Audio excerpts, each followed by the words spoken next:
오늘 갑자기 웬 열왕기상의 본문인가 하실 텐데 이제 우리가 지난 수년 동안 우리가 함께 나누었던 출애굽기서부터죠. 출애굽기, 민수기, 여호수아의 가나안 정복 사건까지 여기까지의 말씀의 종지부를 이제 오늘부터 2주간에 걸쳐서 바로 오늘 우리가 함께 읽은 열왕기상 3장의 말씀을 가지고 이제 결론을 맺으려고 합니다. 자, 지금까지의 모든 말씀의 이제 핵심 주제를 제가 이제 말씀을 드릴 거예요.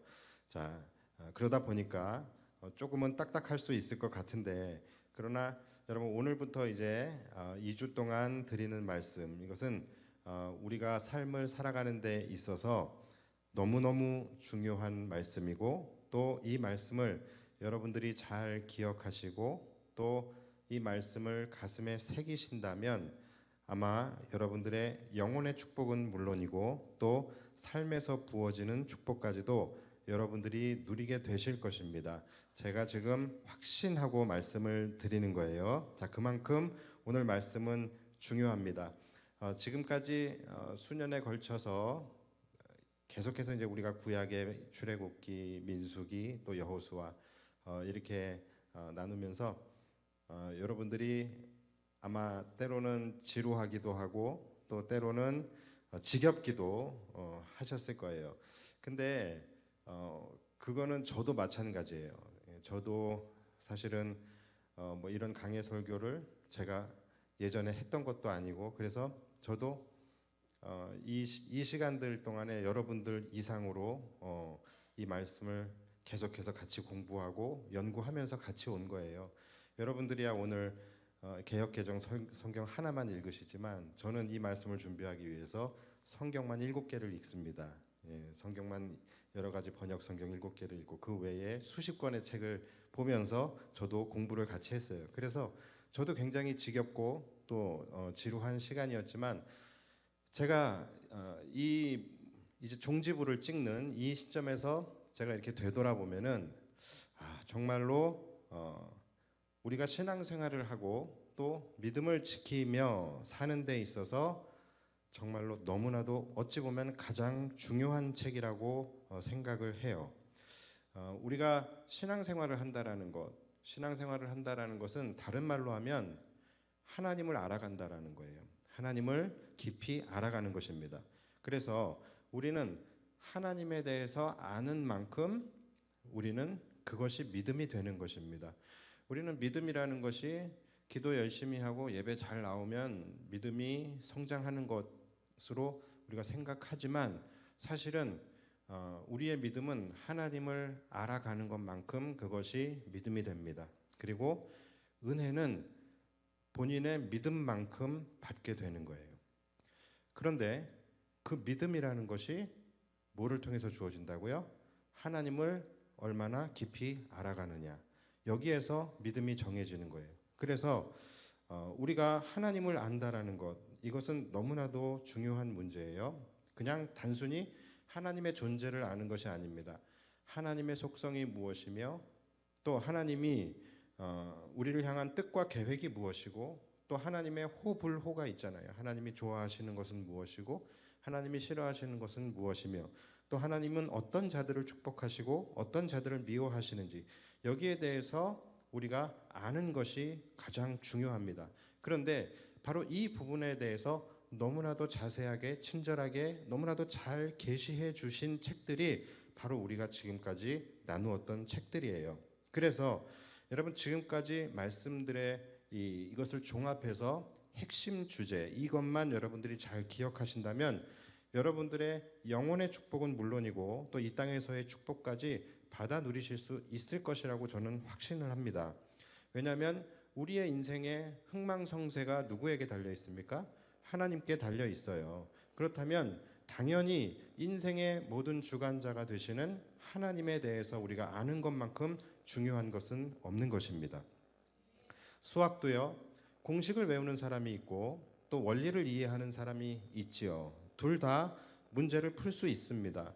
자, 그런데 우리가 믿음의 영역에서 따지면 공식을 외우는 사람은 그냥 무조건 믿는 사람이라고 할 수가 있어요. 그렇다면 원리를 이해하는 사람은 누굴까요? 바로 하나님을 깊이 이해하고 알아가고 탐구하는 그런 사람을 말하는 것입니다.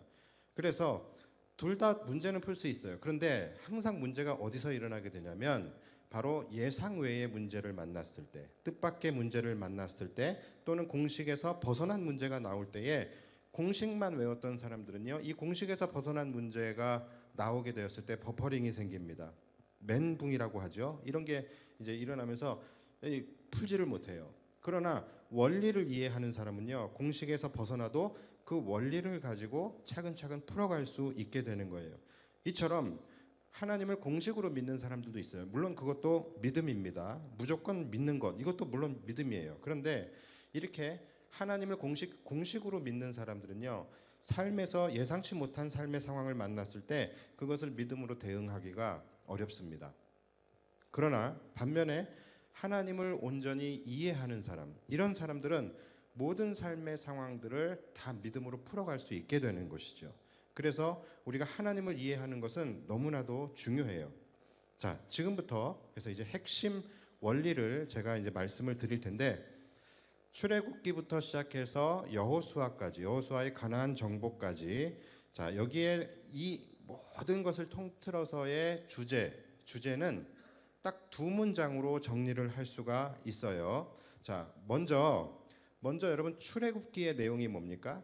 출애굽기의 내용이 뭘까요? 아시는데 지금 대답을 안 하고 계시는 거잖아요, 그렇죠? 자, 그러니까 자, 출애굽기는 말 그대로 출애굽이에요, 그렇죠? 애굽의 이 속박, 애굽의 압제하에서 소망이 없고 멸망 가운데 살아가던 이스라엘 백성들을 하나님이 택하시고 구원해 주신 것입니다. 구원이라는 것은 출애굽을 이야기하는 거예요. 자, 이것이 출애굽의 내용이에요. 맞습니까? 그래서 멸망 가운데 애굽의 압제하에 살던 이스라엘 백성들을 하나님의 백성으로 구원해 주신 게 출애굽기입니다. 자, 그러면 민수기는 무슨 내용입니까? 민수기는 이들이 하나님의 백성이 되었어요. 하나님의 백성이 되었는데 아직까지 이들 안에 애굽의 때가 남아 있었던 거죠. 그렇죠? 그래서 애굽의 본성, 노예, 근성 이러한 것들이 남아 있었어요. 그래서 이들이 항상 걸핏하면 원망하고 불평하고, 걸핏하면 시기하고 질투하고, 또 걸핏하면 뭐 했어요? 애굽을 그리워하면서 자꾸 애굽으로 돌아가려고 했었잖아요. 그래서 하나님께서 이스라엘 백성들을 이 광야라는 시간 속에 머물게 하시고 그 안에서 이들을 하나님의 백성으로 만들어 가시는 훈련의 시간, 그 과정, 그것을 기록한 책이 바로 민수기지요. 맞습니까? 맞죠? 자, 그러니까 여러분 출애굽기에서부터 민수기까지의 핵심 주제가 뭐냐면 바로 애굽의 포로였던 이스라엘 백성이 하나님의 백성으로 만들어져 가고 바뀌어지는 과정을 기록한 책인 거예요. 그렇죠? 그러니까 이것을 우리가 영적인 말로 다시 해석해서 다시 정리를 하면 바로 사단의 포로였던 백성이 하나님의 백성으로 되었다. 여러분, 이것이 첫 번째 주제입니다. 이것이 출애굽기부터 민수기까지의 주제예요. 자, 그리고 두 번째 주제는 이제 여호수아예요. 여호수아에 나오는 가나안 정복 전쟁이에요. 자, 여호수아의 내용을 한마디로 정리하면 뭡니까? 바로 죄악으로 관영하던 가나안 땅을 하나님의 백성들이 하나씩 정복해 나가는 거예요. 하나씩 정복해 나가면서 그곳에 하나님의 깃발을 꽂는 것이죠. 그래서 그 가나안 땅을 하나님의 나라, 사단의 나라, 지난주에 제가 설교를 했던 것처럼 사단의 나라였던 가나안 땅을 하나님의 나라로 바꾸어가는 과정을 다룬 이야기가 바로 여호수아의 가나안 정복 이야기입니다.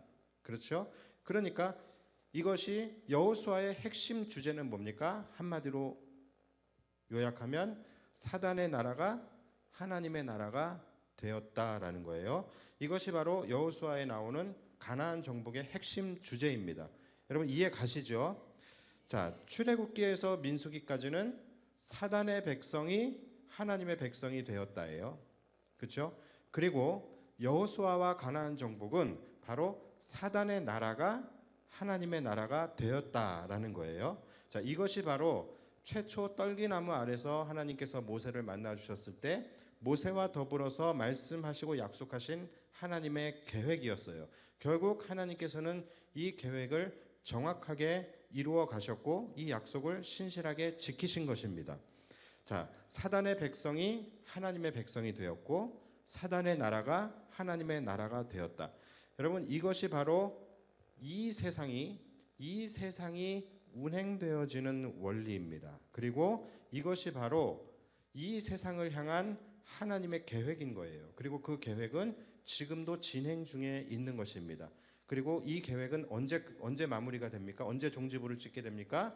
바로 예수님께서 다시 오시는 재림의 그날에 하나님의 나라가 선포되어지게 되는 것이죠.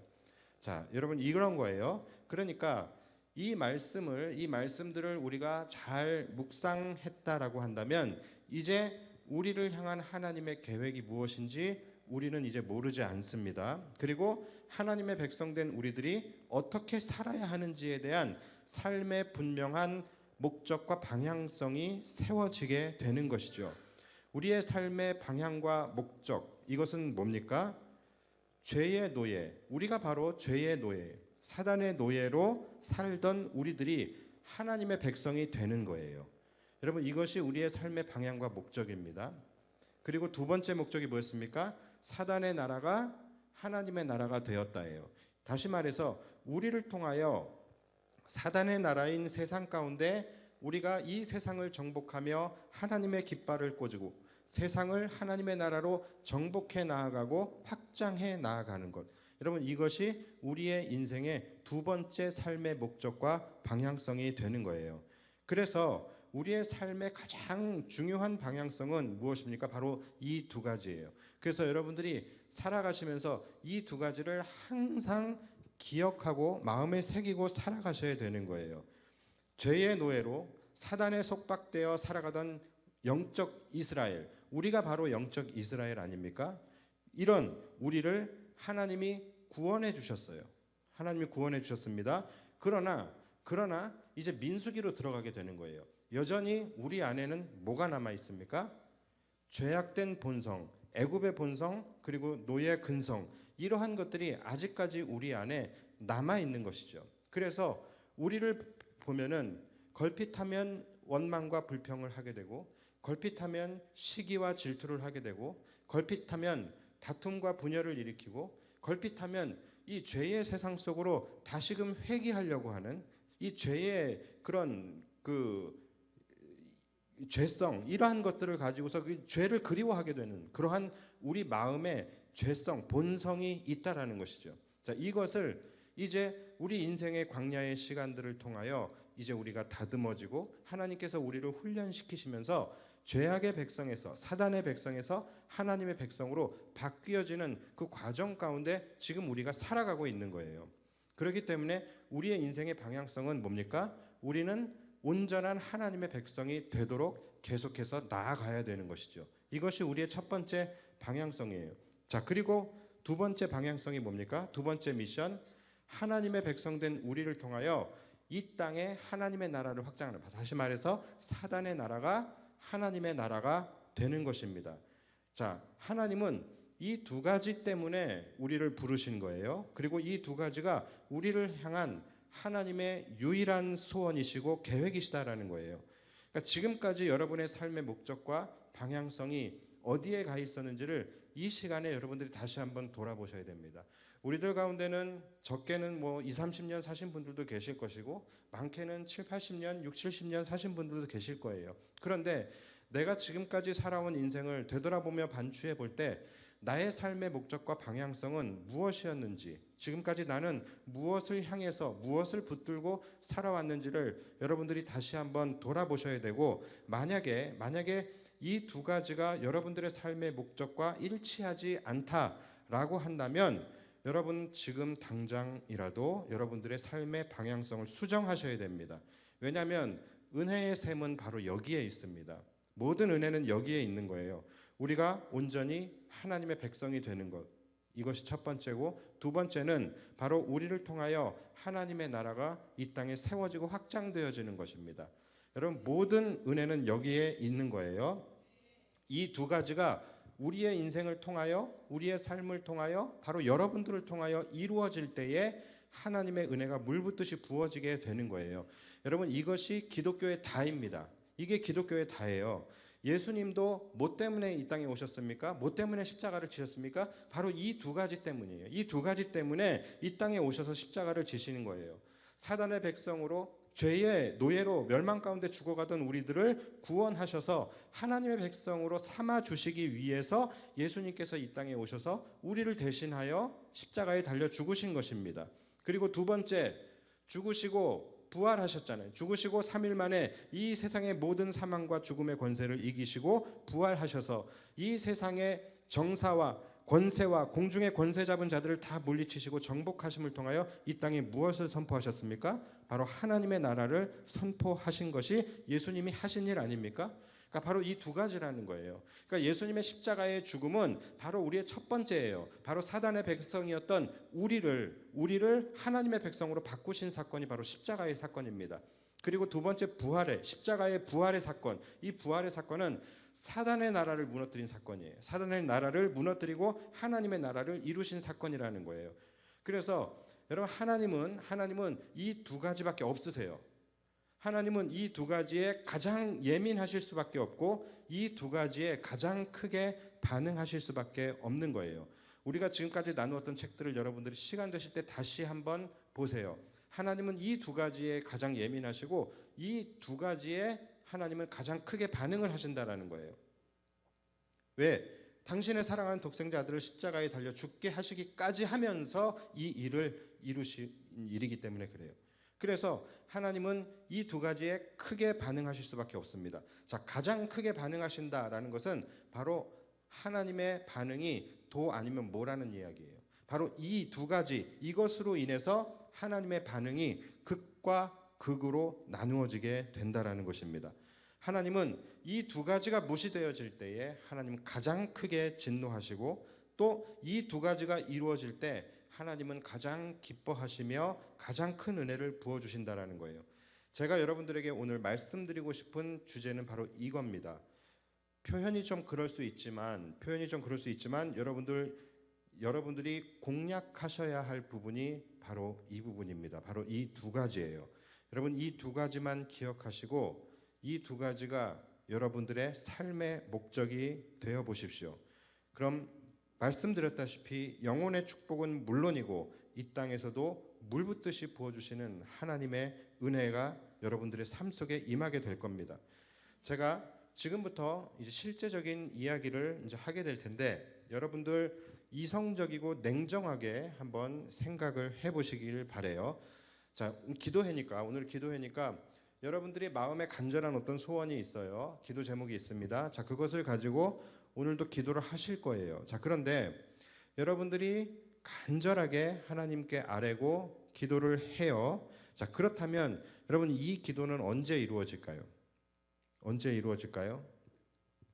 우리의 기도가 응답되어지는 데 있어서 그 응답의 여부를 결정짓는 가장 중요한 핵심 요소가 무엇일까요? 우리의 간절함, 우리의 사모함, 이런 것일까요? 지성이면 감천이라고 우리가 끝까지 간절하게 하나님 앞에 꾸준하게 오래 기도하면 결국은 응답이 될까요? 여러분, 그렇지 않습니다. 조금 여러분들이 냉정하게 들리실 수 있겠지만 여러분, 우리의 간절함, 이것은 그냥 우리 사정일 뿐입니다. 우리 사정일 뿐인 거예요. 그리고 기도하는 사람 치고 간절하지 않게 기도하는 사람이 있습니까? 다 각자 자기의 삶의 상황 속에서 하나님 앞에 기도할 때는 간절하게 기도해요. 자, 이렇게 한번 여러분 생각해 보십시오. 예를 들어서 여러분들이 어떤 큰 투자자에게 여러분들이 이제 투자 제안서를 올린다라고 생각을 해보세요. 여러분, 그러면 투자 제안서의 생명은 뭡니까? 투자 제안서의 생명이 뭐예요? 여러분의 간절함입니까? 여러분이 간절하게 쓰면 그게 이루어집니까? 그렇지 않지요. 그러니까 사실 이 간절함이라는 것은 우리의 기도 응답의 여부를 결정지을 만큼 굉장히 특별한 핵심 요소가 되지 않아요. 여러분, 투자 제안서의 핵심은 뭡니까? 바로 투자의 타당성이에요. 그렇죠? 그걸 보고 투자하는 거예요. 다시 말해서 투자자의 마음을 움직이는 거예요. 투자자의 마음을 움직이고 설득해야 된다는 거예요. 그러기 위해서 어떻게 제안서를 작성해야 합니까? 나에게 맞춰진 제안서는 필요 없습니다. 그렇죠?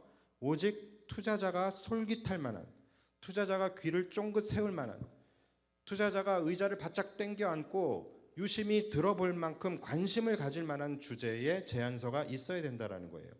본인의 간절함은 투자 여부에 영향을 미치지 못해요. 투자자는요, 어찌 보면 냉정합니다.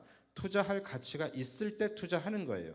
즉, 투자의 키는 투자를 받는 자의 마음이 아니라 투자하는 자의 마음에 달려 있다라는 거예요. 우리의 기도가 하나님께 올려드리는 제안서와 같은 거예요. 우리가 기도를 할 때도요, 결국 기도의 응답은 어디에 달려 있냐면 기도하는 자의 마음이 아니라 기도를 받으시는 분의 마음이 반응할 때, 그때의 기도가 응답된다라는 것입니다.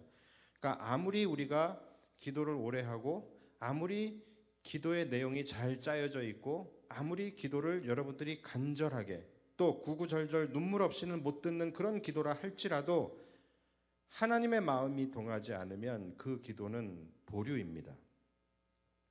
아무리 그리고 여러분들이 떠듬떠듬 기도한다 할지라도 하나님이 관심을 보이시는 기도는 바로 결제가 되는 거예요. 여러분, 이게 사실은 어려운 게 아니거든요. 너무나도 당연한 이치예요. 누구나 생각할 수 있는 너무나도 쉬운 기도의 원리입니다. 자, 그런데 우리가 기도할 때 보면은 너무 기도하는 자, 즉 나에게 초점이 맞추어져 있어요. 그래서 우리의 기도 안에는 나의 필요, 나의 소원 여기에 집중되고 나의 간절함을 어필하는 데에 기도의 초점이 맞추어져 있게 됩니다.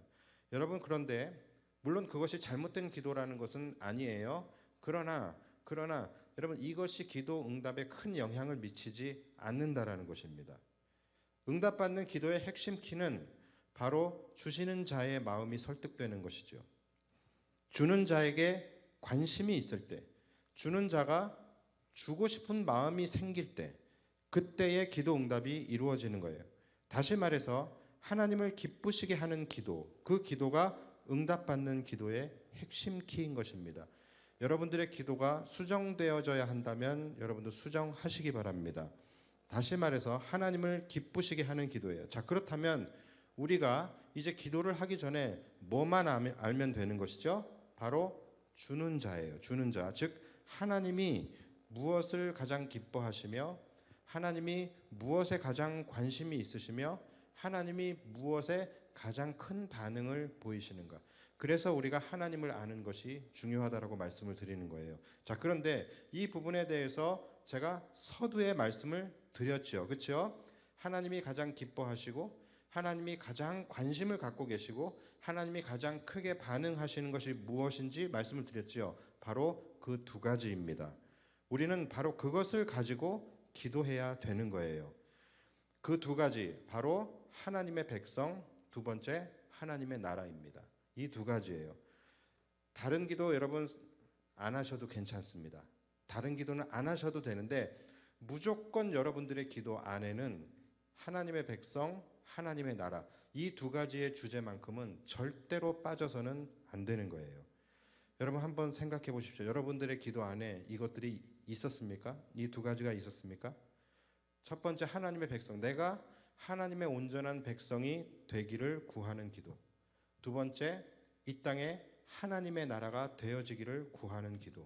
여러분, 이 두 가지의 주제를 가지고 각자의 상황을 녹여내서 각자에 맞게 기도를 하시는 거예요. 그러니까 모든 기도, 우리가 선포의 기도를 하기도 하고, 뭐 감사의 기도를 하라고 하기도 하고, 회개의 기도를 하기도 하고, 비전을 놓고 기도하기도 하고, 이 모든 기도의 뿌리는 이 두 가지가 있어야 된다라는 거예요. 이것이 없이 그냥 하는 기도는 여러분 응답에 영향을 그렇게 크게 주지 못한다라는 것이죠. 그래서 선포하는 기도도 마찬가지예요. 여러분 선포하는 기도, 뭘 선포하는 거예요? 우리가 기도할 때 선포할 때 뭘 선포합니까? 이 두 가지예요. 내가 누구인지를 선포하는 겁니다. 내가 죄의 속박 속에서 사단의 나라에서 벗어나서 하나님의 백성이 되었음을 선포하고, 이 일을 나를 구원하신 하나님의 이름을 선포하고, 내가 하나님의 온전한 백성임을 선포하는 기도인 거예요. 그리고 두 번째, 하나님의 나라. 이 땅이 하나님께서 다스리시고 하나님께서 통치하시는 하나님의 나라임을 선포하는 기도입니다. 여러분 이것이 별 기도가 아닌 것 같이 여러분들이 느껴질지 모르지만, 여러분들이 이 기도를 들으실 때 하나님은 반응하십니다. 하나님은 가장 크게 반응을 하십니다. 그래서 하나님의 주권을 선포하는 기도가 너무나도 중요한 거예요. 자, 그리고 감사기도요. 감사기도 역시 마찬가지예요. 이 두 가지에 대한 감사기도를 여러분들이 들으셔야 되는 거예요.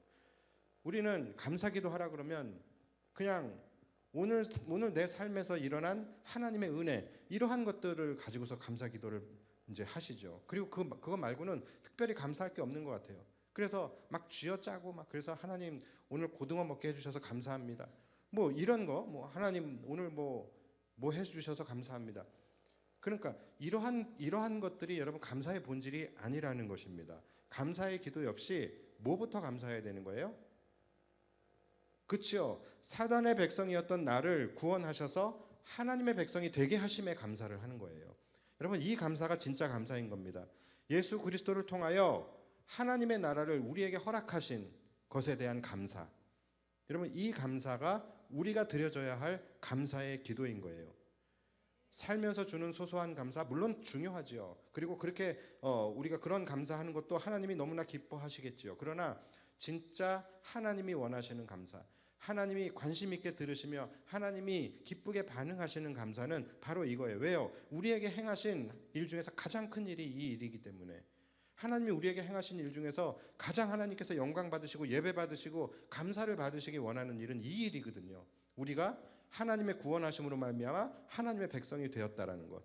그리고 하나님을, 예수 그리스도를 통하여 우리에게 하나님의 나라를 주셨다라는 것, 소유하게 하셨다라는 것.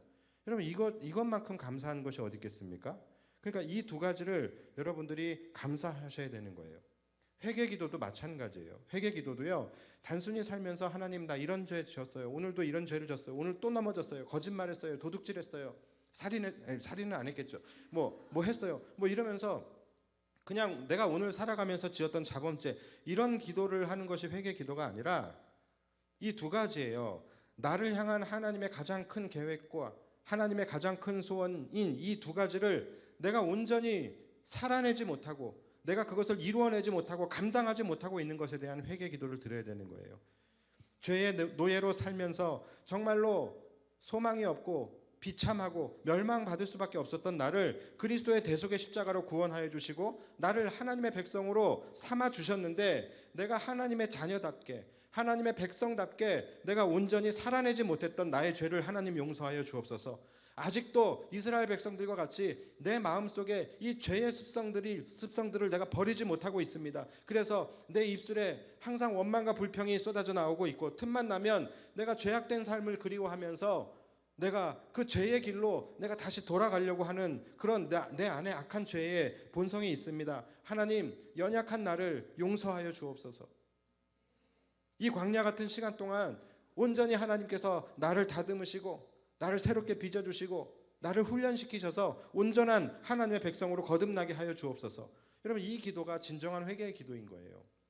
하나님의 나라를 위해서도 하나님이 나를 통하여 이 세상을 정복하며 하나님의 깃발을 꽂고 하나님의 나라를 확장해 나가라는 그러한 사명을 주셨지만, 내가 하나님 그 사명을 온전히 감당하지 못합니다.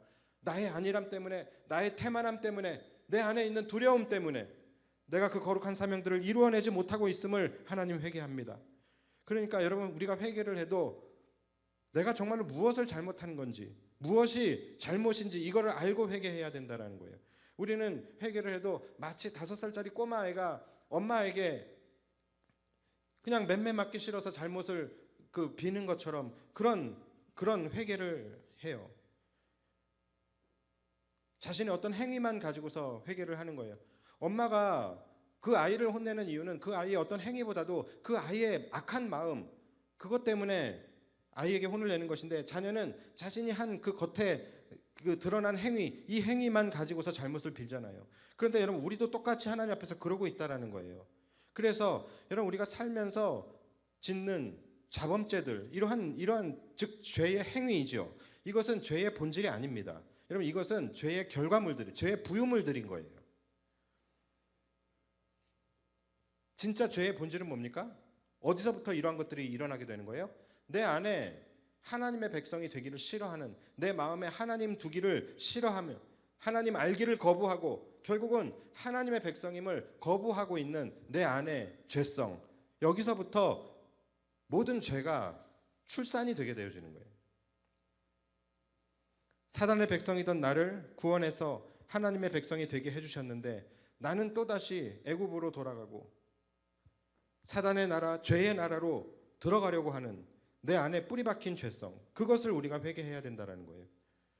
오늘 본문에 솔로몬의 이야기가 나오는데, 솔로몬이 얼마나 어이없는 짓을 했는지 아십니까? 자, 오늘 본문의 배경이 이렇습니다. 다윗 왕이 이제 죽을 때가 다 됐어요.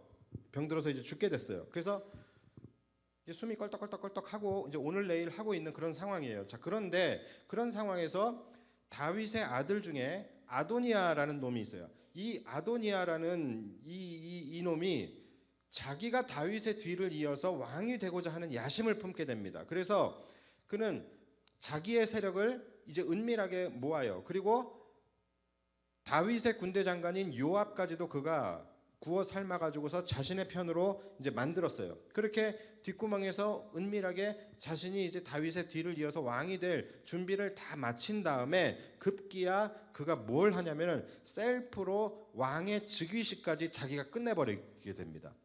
자, 그러니까 이제 왕의 자리에 이제 앉기만 하면 되는 상황이에요. 이 상황 종료입니다. 이제는 누가 봐도 이거는 끝난 게임이고, 이거는 누가 와도 이것은 뒤집을 수가 없는 그런 상황이에요. 자, 그런데 이걸 누가 뒤집느냐면 하나님이 이걸 뒤집으십니다. 그래서 솔로몬의 입장은 지금 어떤 상황입니까? 이제 왕이 될 사람인데 이제 가장 위험한 상황이 지금 되어버린 거예요. 그렇죠? 모든 것이 이제 절망적이고 지금 숙청 1순위예요. 본인이 이제 숙청 1순위가 된 이런 상황인데, 이 솔로몬을 하나님이 구원해 주십니다. 그리고 하나님의 놀라운 그 섭리를 따라서 그 모든 상황들을 한순간에 뒤집어 버리셔요. 그래서 정말로 극적으로 솔로몬이 왕위에 오르게 됩니다. 그래서 이 솔로몬은 정말로 말 그대로 멸망해서 생명으로 옮겨지는 하나님의 큰 은혜를 입게 돼요. 자, 그런데 그가 왕이 되자마자 무슨 짓을 하게 됩니까? 자, 그것이 우리가 오늘 읽은 본문이에요. 그가 뭘 합니까? 애굽의 바로 왕과 더불어서 혼인 관계를 맺게 돼요. 그리고 이방 신을 섬기는 산당에서 제사를 지내요. 그리고 이방 공주들을 자신의 아내로 삼기 시작을 합니다. 자, 하나님의 이 놀라운 은혜를 정말로 까딱하면은 왕도 되지 못하고 숙청 1순위가 돼서 그냥 숙청당할 뻔한 그 솔로몬을 하나님이 구원해 주시고 왕이 되게 하셨어요. 그랬는데 그가 왕이 되자마자 한 짓은 뭐냐면 애굽의 바로 왕과 사돈을 맺고 이방 그 신을 섬기는 산당에서 제사를 드리고 이방 민족의 여인들을 아내로 맞이하고. 자, 여러분, 솔로몬의 진짜 죄는 뭡니까? 여기서 여러분들이 이제 보셔야 되는 거예요. 여기서 지금 솔로몬의 진짜 죄가 뭐예요? 바로 왕과 사돈을 맺은 거예요? 산당에서 제사를 지낸 건가요? 아니면 이방 여인들을 아내로 맞은 건가요? 말씀드렸다시피 이것은 죄의 부유물일 뿐인 거예요. 죄의 결과일 뿐인 것이고, 진짜 솔로몬의 죄는 뭐예요? 바로 하나님의 은혜를 업신여긴 죄예요. 그렇죠?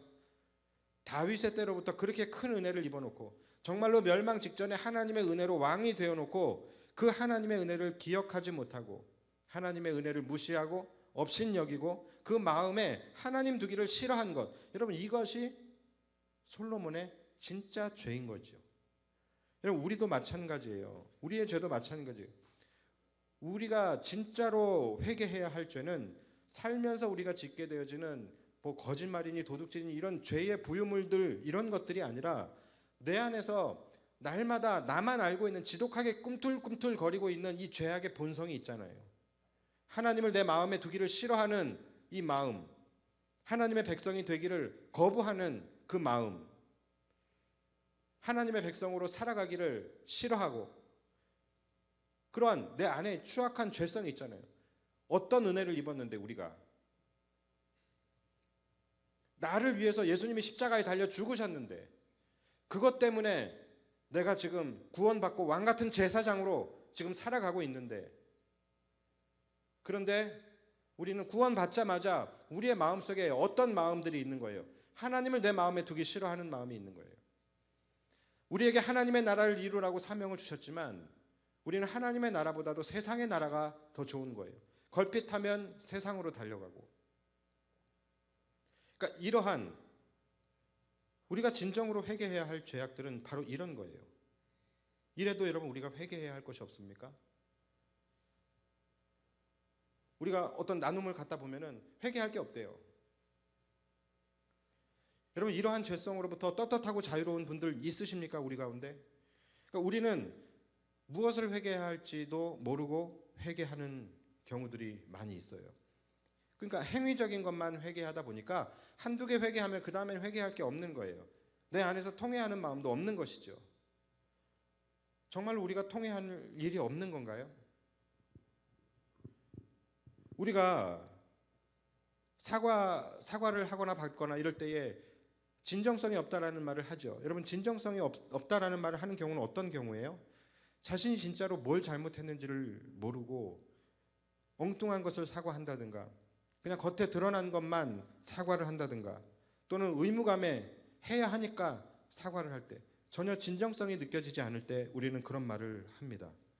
그런 것처럼 어쩌면 우리가 하나님 앞에서 지금까지 했던 회개, 지금까지 우리가 하나님 앞에서 했던 그 회개는 하나님이 들으실 때에 진정성이 없다라고 여기시며 그것을 회개로 인정하시지 않는 회개일 수도 있다라는 거예요. 오히려 우리의 회개가 하나님의 마음을 더 아프게 하는 회개일 수도 있는 거예요. 하나님이 어떻게 우리를 구원해 주셨는데 그런데 우리는 회개한답시고서 정말로 하나님의 마음을 아프게 하는 것은 전혀 헤아리지도 못하고 엉뚱한 것들만 회개하고 있는 우리의 모습을 보시면서 더 마음이 아프실 수도 있는 거예요. 그래서 회개는 하고 있지만 죄의 행위들만 회개하고 통회하는 마음도 전혀 보이지 않고 회개에 합당한 열매도 전혀 맺어지지 않는 그런 회개를 하나님이 정말로 받아주실까요? 기뻐하실까요? 항상 기도는 회개의 기도든 감사의 기도는 기도하는 사람이 아니라 기도를 받으시는 분의 마음이 중요한 것입니다. 그런 사람들 있잖아요. 상대방이 나의 사과를 받았는지 안 받았는지 그건 중요하지 않고 그냥 난 사과했으니까 됐어. 이런 사람들이 있잖아요. 그런데 혹시 우리가 하나님 앞에서 그러고 있지는 않은지 우리가 생각해 보아야 합니다. 오늘은 말씀이 조금 어둡고 무겁고 이 솔로몬의 실수를 우리가 다루다 보니까 그렇게 되는데 오늘은 우리가 솔로몬의 실수를 통하여 이 두 가지가 얼마나 중요한 것인지를 우리가 좀 깨달아야 할 것이고 다음 주에는 또 이 솔로몬이 이 반전 매력의 소유자예요. 그래서 이 솔로몬의 달라진 기도가 이제 나오게 되는데 다음 주에는 이 솔로몬이 얼마나 또 위대한 기도를 하나님 앞에 드리게 되는지 이것을 우리가 살펴보면서 그 가운데서 또 이 두 가지의 주제가 또 얼마나 중요한지를 우리가 함께 살펴보면서 이제 모든 대단원의 막을 이제 내리도록 하겠습니다. 우리 다음 주에는 어떻게 책거리라도 해야 되는 거 아닌가요? 자, 여러분 이 두 가지의 주제 뭡니까? 하나님의 백성, 하나님의 나라. 그럼 이 두 가지는 여러분들이 천국 가는 그날까지 가지고 가셔야 되는 거예요. 절대로 여러분들이 이거 잊어버리시면 안 되는 겁니다. 여러분들이 기도를 할 때도, 찬양을 할 때도, 예배를 할 때도 여러분 이 두 가지가 근거가 돼야 되는 거예요. 항상 하나님의 관심은 오직 이 두 가지예요. 여기에 하나님은 반응을 하십니다. 은혜, 내가 결정하는 것이 아니라 하나님이 결정하는 거예요. 응답 역시 내가 결정하는 것이 아니라 하나님이 결정하시는 거예요. 모든 응답의 주권은 하나님에게 있어요. 그렇다면 우리는 내가 원하는 기도가 아니라 하나님이 원하시는 기도를 해야 되는 것입니다. 내가 원하는 예배, 내가 원하는 사역, 내가 원하는 찬양 아닙니다. 하나님이 원하시는 것을 우리는 해야 되는 거예요. 그 주제가 바로 이 두 가지라는 거예요. 오늘도 여러분들께서 여기 나올 때까지만 해도 호기롭게 오늘 뭐 기도해야지 여러분들의 삶의 어떠한 기도의 제목들을 가지고 나오셨을 텐데 넣어두세요. 오늘은 그냥 넣어두시고 오늘은 이 두 가지의 주제를 가지고 여러분 기도하십시오. 이 두 가지의 주제를 가지고 여러분들이 선포하며 기도하시고 또 감사의 기도도 드리시고 또 통회하는 마음으로 회개의 기도도 드리시고 또 이 두 가지를 가지고 이것이 여러분들의 비전이 되어서 비전을 향한 그런 기도도 여러분들이 드리시면 좋을 것 같아요. 그러니까 이 기도만 하면 여러분 솔직히 내 기도 안 하셔도 됩니다. 내 기도 하나도 안 하셔도 괜찮아요. 왜냐하면 안 한다고 하나님이 모르시는 분이에요. 내가 안 했을 때 하나님이 그걸 모르신다라고 한다면 우리는 그런 하나님께 기도할 필요가 없는 것이죠. 오늘 본문 뒤에도 보면 3절 뒤에 보면요. 3장 뒤에 보면은 솔로몬이 이 두 가지의 주제를 가지고 기도를 하게 되는데 하나님께서 이 기도를 들으시고 얼마나 기뻐하셨던지 솔로몬이 구하지 않은 것들까지 물붓듯이 부어주시겠다라는 하나님의 약속을 듣게 됩니다. 여러분 그러니까 여러분 굳이 내 기도 안 하셔도 괜찮아요. 다른 거는 빠져도 이 두 가지는 빠지면 안 되는 거예요.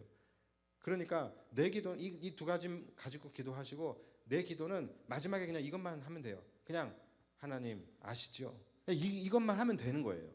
그러면 하나님이 다 알아서 여러분들이 미처 생각하지 못한 것까지도 하나님이 다 들어주십니다. 그러니까 기도의 텍스트가 우리가 중요한 것이 전혀 아니라는 거예요. 우리가 무엇을 기도하느냐, 무엇을 감사하느냐, 무엇을 회개하느냐. 여러분 이것이 정말로 중요한 것입니다.